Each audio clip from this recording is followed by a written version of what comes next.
Bruin fans, fall is finally here. That means UCLA football is back in your life. Head out to the Rose Bowl to enjoy America's best tailgating and to make more unforgettable memories with the Bruins. Nico Iamaleava and the Bruins are ready to make an impact this year, and we need you cheering them at the Rose Bowl. Visit UCLABruins.com or call 310-UCLA-WIN to lock in your tickets today. 310-UCLA-WIN. Good afternoon. We're getting right down to business here. We're doing it live, doing more at 4 weekday afternoons, right after Guy Benson and Company at 3, and just before the 790 KBC News Blitz with Randy Wang at 5. Mottek On Money, we're live on the air, 790 KBC, streaming live online worldwide, KBC.com. And yep, the on-demand Mottek On Money podcast, KBC.com, Apple iTunes, YouTube, all your favorite podcast platforms. Stocks pulling back with the Dow coming down from its record high today. Stocks moving lower. Investors taking in the latest earnings news. It was a busy day highlighted by after-hours action. Tesla, IBM, and other big names coming in with earnings today. Crypto and gold back in focus, continuing to struggle today after gold saw its biggest drop in more than 10 years yesterday and pulled back again today. Crypto has been struggling today as well. After the closing bell, Tesla out with a report of a 12% increase in third quarter revenue following 2 straight periods of declines. But it looks like earnings missed analysts' expectations, and Tesla shares down about 5% in after-hours trading. Tesla stock had closed down nearly $4 at $4.38 and change. Netflix reported third quarter earnings that missed analysts' expectations on both the revenue and profit side, and that sent Netflix shares down about 10% lower in after-hours trading.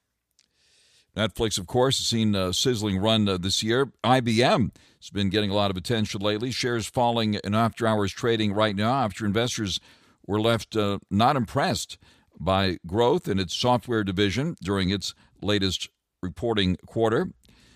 And have you seen this one? Beyond Meat has had quite a week or so, having another meme stock moment, as has been reported on Wall Street, despite the fundamentals of its business being less sizzling than a plant-based burger right off the grill. Love that. And that company, of course, based here in Southern California. Shares of the fake meat maker have gained about 600% over the past 3 trading sessions until today. It looks like stock had soared again right out of the gate, but pulled back and actually closed lower today by 4 cents at $3.58. Getting back to gold now, gold moving lower again today, giving up gains earlier in the session after a dramatic 5% plunge yesterday. Gold futures dropped to $4,087 and change, while it looks like we see gold right now rebounding about $57 higher at $41.23 in after-hours trading. The sharp sell-off in gold in the previous session largely attributed to easing tensions between the United States and China.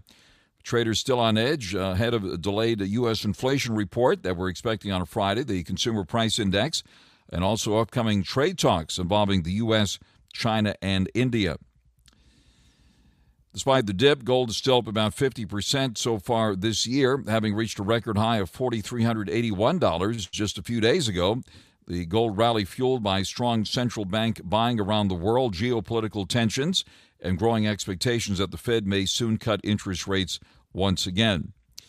Following yesterday's drop in gold, we saw Citigroup downgrade its outlook for gold, moving from an overweight recommendation to a more cautious stance. The bank's commodities research team, led by Charlie Mazer Collier, according to Yahoo, warned of an excessive concentration in long positions and suggested that gold prices may enter a period of consolidation around the $4,000 mark in the coming weeks. Once again, the price of gold is moving higher now, about $57 higher at $4,123 an ounce. Let's take a look at silver. It had that big pullback yesterday, and right now is up 49 cents at $48.17. Platinum, which has also seen a big run up this year, right now higher by 31 and change to $1,584. Platinum also took a big hit yesterday. On the economy, we're seeing the official report still on hold as the government shutdown continues. We are expecting the September Consumer Price Report, Consumer Price Index report. That's expected first thing Friday morning. and that'll be a big deal when that comes out on Friday. One of the big economic reports, of course, which the Fed also pays attention to. The inflation number will help guide expectations ahead of the Fed's meeting next week, where Wall Street widely expects another quarter-point interest rate cut in the Fed's benchmark Fed funds rate.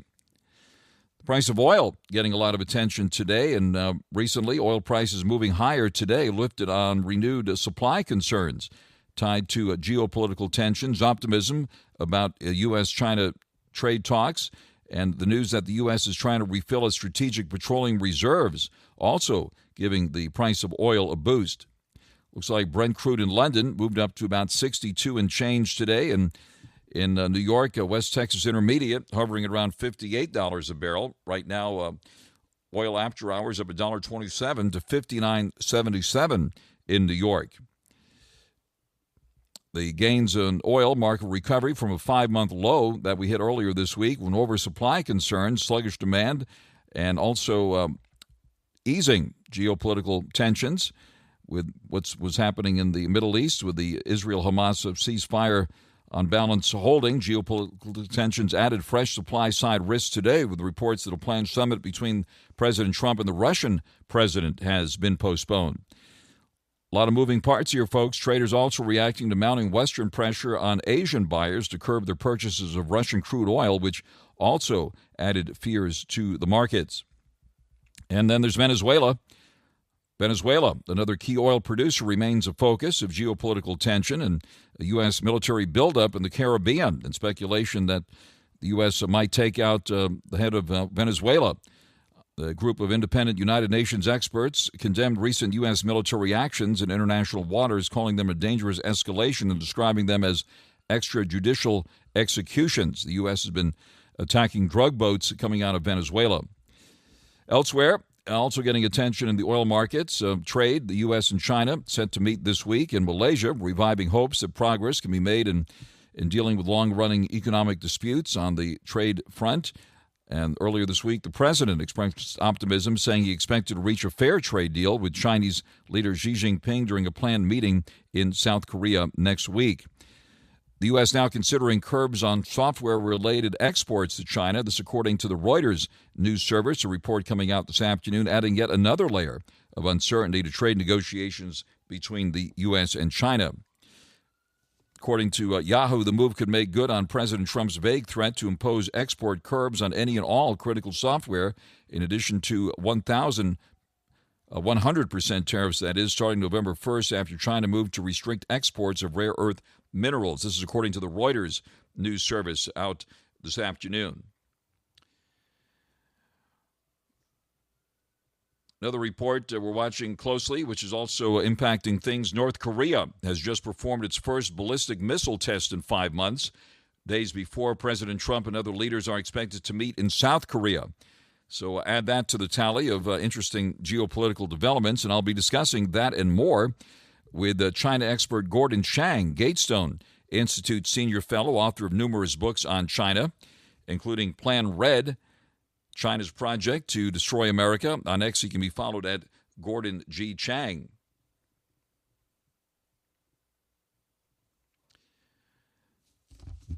President Trump's trade negotiation comments likely providing further support to the markets. Further support likely coming from the cancellation of the Trump-Putin summit. That's what's happening on the oil front. I'll be discussing the latest on all of that with prominent oil analyst John Kilduff at Again Capital and CNBC contributor, longtime contributor to this program. What else is happening? Well, Tesla, let's take a closer look at that. That was big news this afternoon when the Tesla came out with its earnings news, and we heard from Elon Musk as well. According to CNBC's coverage, Tesla reported a 12% increase in third-quarter revenue following 2 straight periods of declines, but earnings missed analyst estimates, pushing the stock down about 5% now in after-hours trading. Looks like total revenue at Tesla climbed from $25.18 billion a year earlier. Automotive revenue increased 6% to $21.2 billion from $20 billion a year ago. Net income down 37% to $1.37 billion, or 39 cents a share, from $2.17 billion, or 62 cents per share a year earlier. The profit drop reflected lower EV prices at Tesla and a 50% increase in operating expenses, which the company said was in part due to AI and other research and development projects. The end of the quarter coincided with the expiration of the federal tax credits that we've been talking about here for electric vehicles, which were eliminated with President Trump's spending bill. And that pulled sales forward into the quarter as consumers rushed to take advantage of the incentive before it went away. On Tesla's last earnings call back in July, you may recall the CEO Elon Musk and Tesla's finance chief warned shareholders about the impact of higher tariff costs and the expiration of the tax credits. Even with the return to overall growth, Tesla's third quarter was marked by a continuing sales slump in Europe, driven partly by consumer backlash against Elon Musk.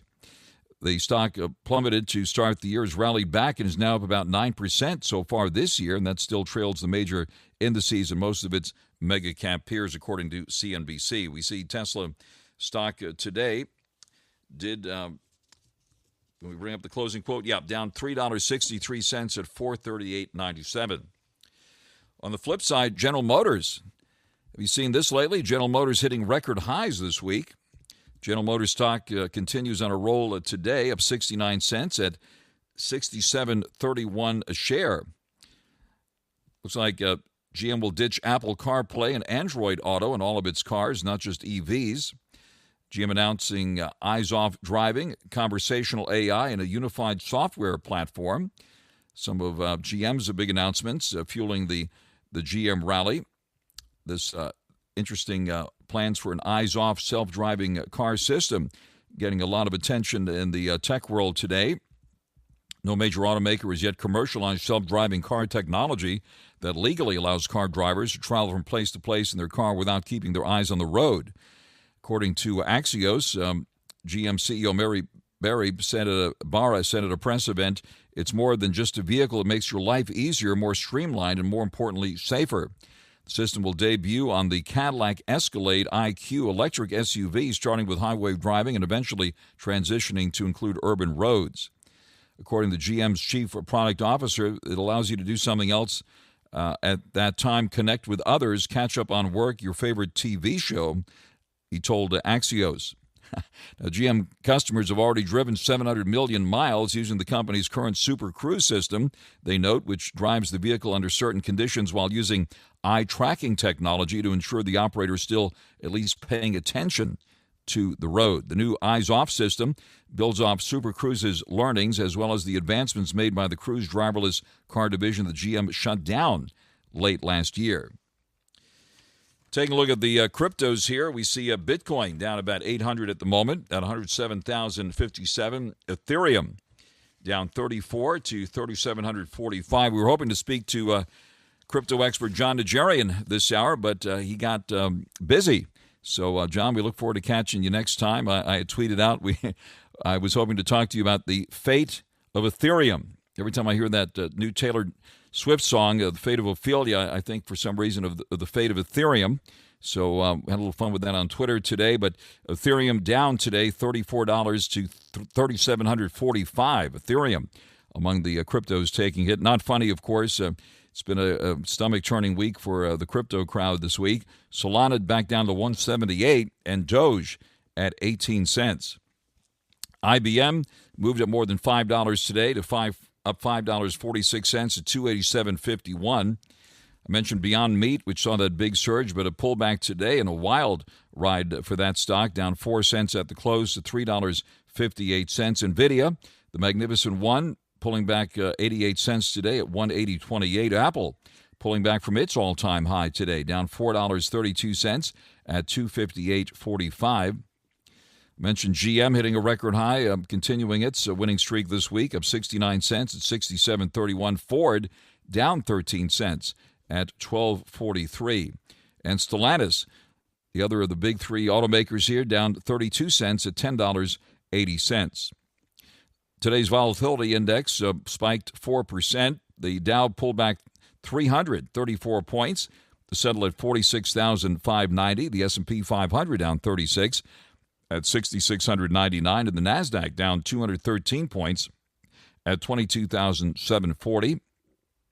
And the yield in the 10-year note now at 3.95%. And now the latest on your ride this afternoon. What a gorgeous afternoon here in Southern California. Let's check your ride now. 790 KABC. Mottek On Money continues. 790 KABC. Good afternoon. Stocks pulling back with the Dow coming off its all-time high with a closing loss today of 334 points at 46,590. The S&P 500 down 36 at 6,699. And the NASDAQ down 213 at 22,740. The yield in the 10-year note is back down to 3.95%. That's certainly a ray of sunshine in real estate and the mortgage business, since that yield in the 10-year note impacts the fixed-rate mortgage rates. We have seen volatility spike lately in the market. The VIX index, the so-called Wall Street Fear Index, the VIX index moving up 4% today. Gold getting a lot of attention this week after that record-shattering run-up to close to $4,400 an ounce. Suddenly, gold was back down to around $4,000 this week. Right now, it's up around $4,123. Silver, which had that record run up in the last week or so, back below $50 an ounce now at $48.17. And platinum right now just below $1,600 an ounce at $1,584 an ounce. The price of gold stabilizing today, coming off of yesterday's biggest drop in more than 12 years, biggest intraday drop in more than 10 years. The yellow metal flipped between negative and positive territory today to hover around $4,120 an ounce after dropping 5.5% in the previous trading session.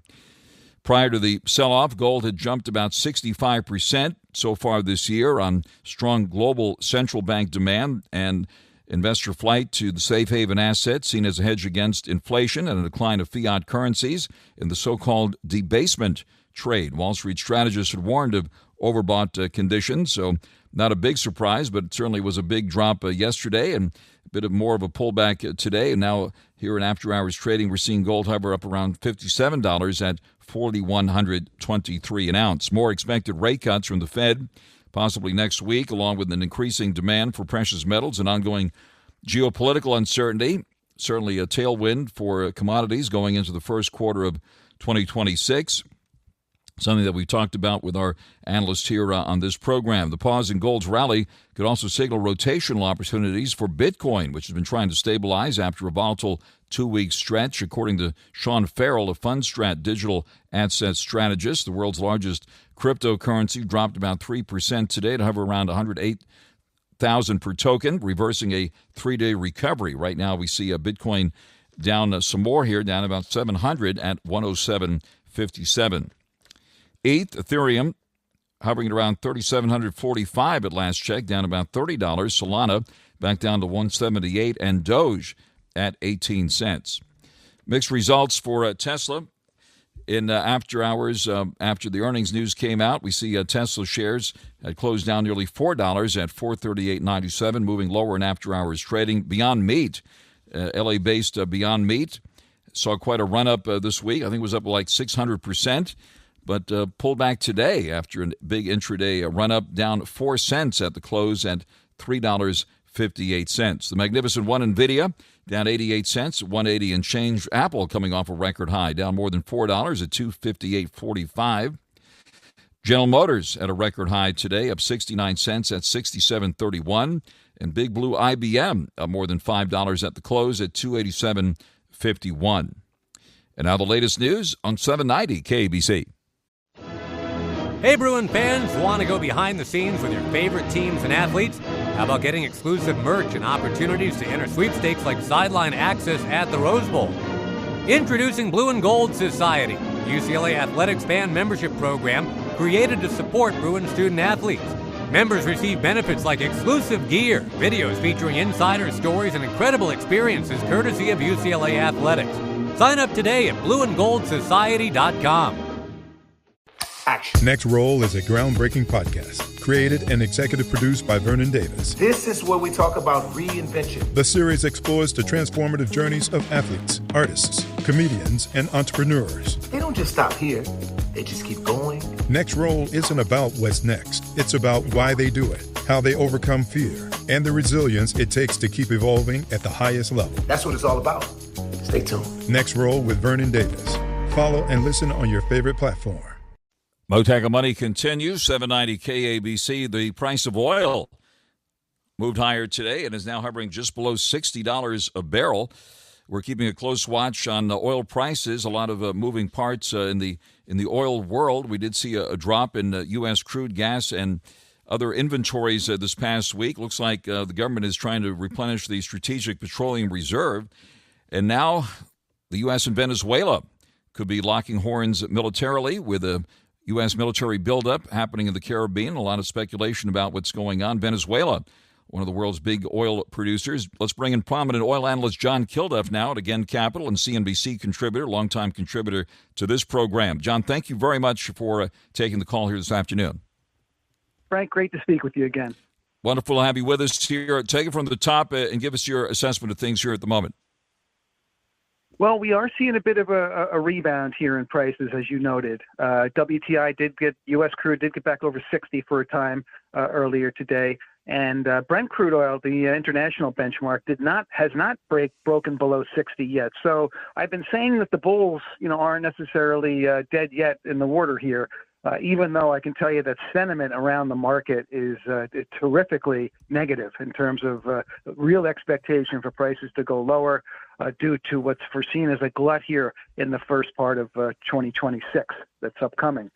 So, but we are seeing a bit of a rebound, as I just mentioned. The market remains hypersensitive to the ongoing situation with Ukraine and Russia. That's really the last leg of the support for prices, Frank. And then, this week, President Trump put an increased pressure on India. And India, it's intimated that India will stop buying Russian oil, which means they'll have to get it from some of the other Western sources, which is competition for everyone. Also, too, then later this afternoon or a little while ago, the U.S. announced new sanctions on Russian oil companies, and they've also targeted Chinese companies that have been taking Russian oil. So one of the things that have kept a lid on oil prices, to make a long story short here, is that we've never lost material amounts of supply from Russia ever since the Ukraine war started, despite all the sanctions, despite everything that's been done to Russia economically and what have you by the U.S. and the European allies. And that has allowed prices to stay steady and to go lower. If that changes, the price dynamic changes, and all this talk and all this expectation for a breakdown in prices won't happen. So we got to sit tight here a little bit, and we're still treading water. I don't think the impact from these latest sanctions will ultimately be enough to produce another rally in prices. I do think we'll still go lower, but for now, given the magnitude of the selling that we've seen. And man, that was a washout for the ages again last week here when we got down to around $54 a barrel for WTI. It just got too much too fast, and we were just ripe for this rebound, Frank. But I would tell everybody to stay calm and just wait for these prices to drift lower at this point. On here live with John KILDUFF, oil industry analyst, Again Capital and CNBC contributor, and we're on the air. A lot has happened this year, John. We've been on the air for many, many years on all the epic news related to geopolitics and the price of oil. We were on the air when the U.S. and Israel blasted Iran's nuclear program. Nobody thought that would happen at that time, or never thought it would ever happen, but it did happen. And now Venezuela is being surrounded by U.S. military might. I don't know if you saw the article in The Guardian, the British newspaper, noting that the U.S. Night Stalkers, as they're called, apparently have been moved into the area. The U.S. Army's secretive 160th Special Operations Aviation Regiment. It's been reported this is the Special Operations team that's been involved in some high-profile operations, including the killing of Osama bin Laden, among other things. What's your assessment here? If the U.S. were to take out the current Venezuelan regime, what would that do to oil prices? Well, something's definitely afoot, Frank, given everything you just noted there, including the kinetic actions that have been taken against these alleged drug smugglers. Look, if we were to move on Venezuela and sort of get it within our sphere of control, and to make a little bit light of this, Frank, this is all stuff is always so heavy. If we were to annex Canada and make it the 51st state between Canada, Venezuela, and ourselves, it would be Saudi Arabia, who in the market here because we would just be in an unbelievably dominant position. The Venezuelan crude oil is particularly well suited to our Gulf Coast refiners. As a matter of fact, before the shale revolution and other sources of U.S. supply came along, it was Venezuelan oil that we built our infrastructure for. So this would be a critical resource, a calming of the waters. I will tell you that Venezuela owes billions of dollars to several of the U.S. oil companies, Chevron chief among them, and that would be a big difference maker for those companies and ExxonMobil and their stock. Also, too, you know that Exxon has been very active drilling in Venezuela's neighborhood, their actual neighbor Guyana down that way. Guyana has, raced to the top of the league tables here in terms of new sources of oil, over 1 million barrels a day. So that's also been a lever to push lower prices here. But if you could get those two countries to work together, because Venezuela has made militaristic threats towards Guyana, you'd have a new paradigm here. So it's another avenue for us to see prices to go even lower based on what could be significantly increased supply. Because if the Venezuela regime falls, all the sanctions that are on Venezuela would fall away and loosen up or liberate that oil for the global market and the U.S. market in particular. See you tonight. Read about it tomorrow, but hear it now on Mottek On Money on 790 KABC. On the air live with John KILDUFF, prominent oil industry analyst, again, Capital and CNBC contributor. Another big story, one big story after another here impacting California. I don't know if you saw this report, but Phillips 66 and Kinder Morgan soliciting shipper commitments for a major proposed pipeline system designed to move fuel from the Texas refining hub to Arizona and ultimately California. This announcement made by the company, according to Pipeline Journal, which I'm sure you're probably their biggest reader, right, John? The project aimed to bolster West Coast fuel supplies facing strain from upcoming refinery closures. Give us your reaction to this big news and what it means to Mr. and Mrs. Southern California. Frank, I try to make it look glamorous, but yes, publications like that are front and center of the real work that goes on in analyzing these markets. Yes. But seriously, no, if there was ever a time to do this, it's now. The door appears to be open. Governor Newsom is under pressure here to lower these fuel prices. Finally, he has been doing, or the assembly there and the government there has been looking to do things, including taking over refineries to keep them operating, as we've talked about. But this pipeline idea is genius because it would allow fuel literally to go from the Gulf Coast refining center finally to California. How often have I talked to you about the fact that your region there is landlocked and inaccessible in terms of getting fuel from the Gulf Coast? As a matter of fact, actually, some fuel flows out of California to Arizona and other places. But with the shale revolution and all the construction and pipelining infrastructure that's been being built and currently being built in and around Texas to flow fuel to the rest of the country as well, there's no losers in this, is what I'm trying to say. These pipelines that would be reversed and send fuel your way wouldn't affect the balance of supplies in the eastern two-thirds of the country, so it would be a win for California drivers. It would be a loss for those who are trying to keep fuel prices so high out there that you have no choice but to get off it and get onto electric. I would expect pushback on that front. But Frank, this is a major development, and I do say, given this administration and, like I said, the circumstances that we're staring down, it could really happen, and it would be a boom to California drivers in terms of getting some relief at the pump finally. I have to say it again. See it tonight. Read about it tomorrow, but hear it right now on Mottek On Money with John KILDUFF here live on the air. Now, this project aiming to bolster West Coast fuel supplies. This, as Phillips 66, by the way, plans to close its a big Los Angeles refinery by the end of this year, and Valero plans to close another refinery in Northern California next year. That is going to be big news, and we've touched on some of that. But based on what's on the table here now, if we don't get another source, either through this pipeline or otherwise, what kind of gas prices are we going to be looking at here? Frank, I'm going to assume that the industry is going to do what it always does, which is, get supply to where it needs to be because the price will be right. Will you be paying consistently, $5 and $6 a gallon at the pump for a time when these refineries go offline, if there's no other relief in terms of these pipelines? yes, it's going to be a big problem, and it will encourage this pipeline idea because it would represent a significant offset. But you'll have to be attracting barrels by sea, maybe even from as far away as Asia, Singapore, places like that from far away, which makes for huge transport costs. Interestingly, as you've pointed out many times, Hawaii is already cheaper fuel-wise than California is at times. So that this will be a big problem for you guys. We'll be talking a lot about it if there's not an offset of some kind like these pipeline ideas. Right. In fact, even with the reduction in oil prices globally, we're still paying higher gas prices than we were a year ago here in the Los Angeles area. I believe it's about 10 cents a gallon higher compared to a year ago. And diesel, I believe, is even like 20 cents a gallon higher than where it was a year ago. From an investment standpoint, let's shift gears here for just a moment. John Kilduff, oil has been under pressure lately, and the oil stocks have been under pressure. Where would you be putting money now and or taking it off the table in the energy patch at this point? Yeah, well, we're definitely in a tough market and tough environment, for the oil companies. I always say that they are slaves to the commodity and the commodity price, no matter how well they're run. However, after what we went through in 2020, we learned some things, right?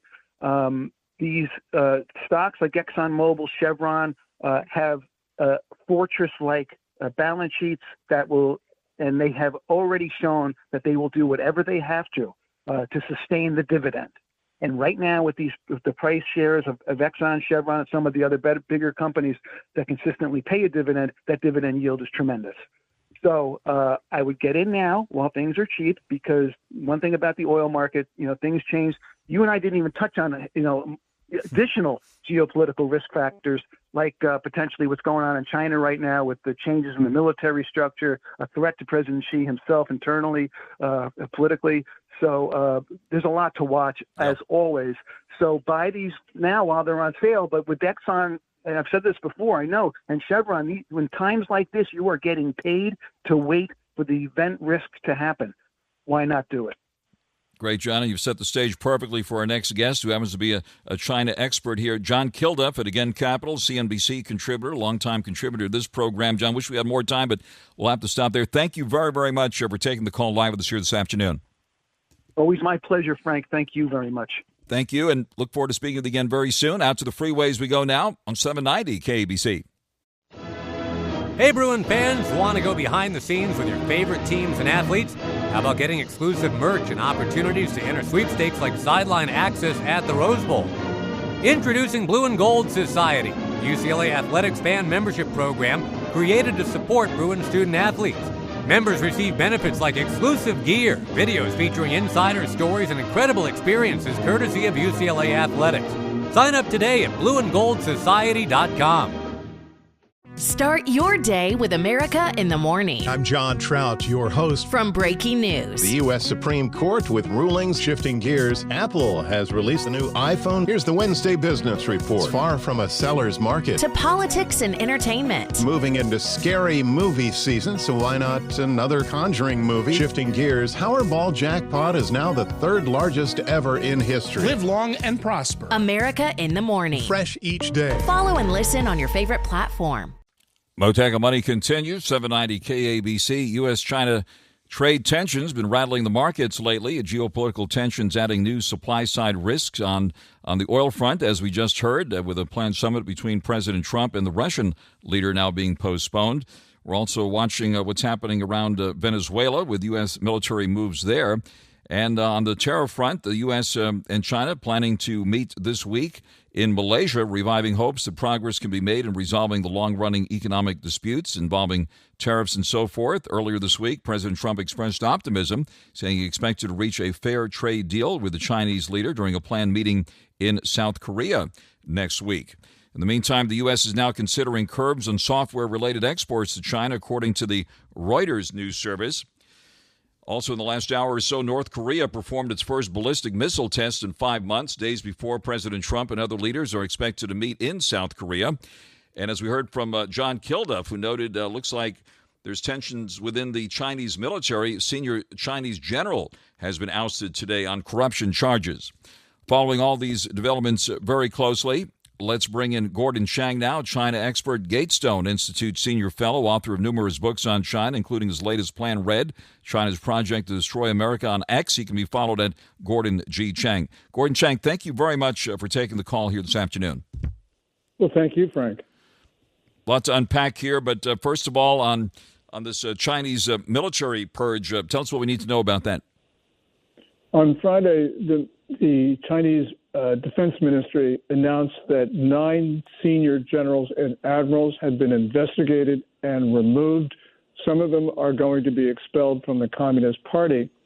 The major newspapers and major news outlets have said that Xi Jinping has been behind the firings. That's possible, but it's more likely that Xi Jinping's adversaries have been doing the firings. And the reason is that the people who have been canned have been Xi Jinping's loyalists, and we can't identify any Xi Jinping adversary among those who has been removed. So it appears that Xi Jinping has lost at least some influence and probably control over the Chinese military. How significant is this at a time when U.S.-China trade tensions are strained and even a lot of assessments are being made about strength of U.S. and Chinese military? I think that because the Chinese regime is in turmoil. Remember, the Chinese military is the most important faction in the Communist Party. It's not a state army, it's a party army.